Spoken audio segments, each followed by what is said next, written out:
why don't you drive at night? Well, actually, it's a long and a short story, but I tell you this, something happened to me recently that solidifies the reason I despise driving at night.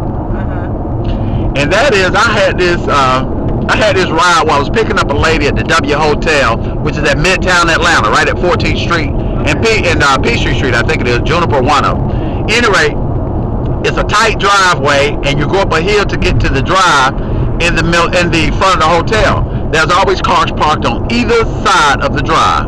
And so I pull up and I hit my I've arrived location. Right. Nothing. No response from the passenger, whose name just happened to be Gina. I'm expose her ass, and you'll see why in a minute. At any rate, Miss Gina did not respond. I waited another 45 seconds.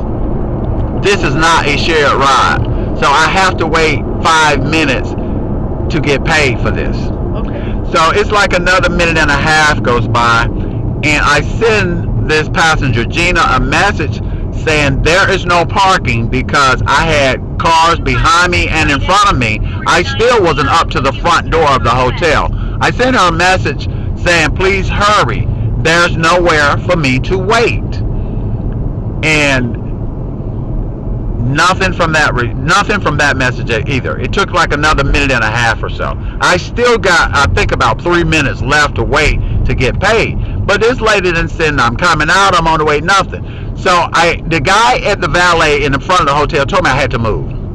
I moved around the corner, maybe about 500 feet to the Colony Square Hotel and residences, just on the back side of this hotel. And I was determined to get some money from this trip. This lady was not responding. And as I'm driving to the Colony Square, my phone rings. It's a long distance number, and I know it's the Uber exchange number. So it starts off by telling me this is an Uber passenger, don't disclose any of your personal information and all that bullshit. Right. At any rate, I answer the phone. Gina, is this you? First thing out of Gina's mouth, well, motherfucker, cancel it. I'm like, hold on, are you cursing at me? I don't know you. And this lady called me a motherfucker. Oh, wow. And then she wouldn't say anything after that. So I'm heading on, continuing my trip to Colony Square to go in their valet in the front of the hotel. And I'm sitting there, it's cars in front of me there. It's a Friday night now, it's very busy. Right. And Miss Gina, I don't know who she is. She's a Caucasian. I like to call her Caution. She's a caution lady knocking on my glass window. And I rolled the window down. Hey, are you Gina? She said, yeah. Gina was with another girl. Gina was a heavy-set girl, and there was a little thin girl with her. And I said, why were you cursing at me on the phone? All of a sudden, she turns into a little innocent white girl.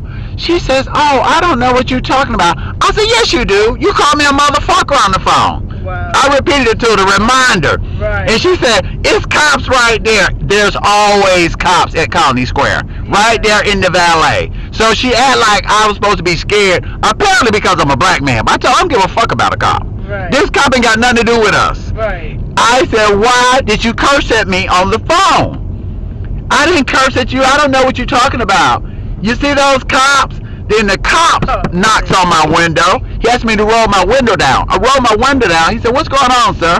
I said, this lady just cussed me out on the phone and thinks she's getting in my car. But that's not going to happen. He said, if you're going to pick her up, pick her up. If not, go ahead and go. I said, no, I'm not going to pick her up. And she said, yeah, leave, motherfucker. This Gina on the other side of my car. And I pointed to the cop. I said, that's what she called me on the phone, by the way. He said, don't worry about it, sir. Just go on. So that motherfucker is the reason I don't drive at night. Right. She solidified the reason I don't like driving after 10 p.m. Yeah. Thank you for listening.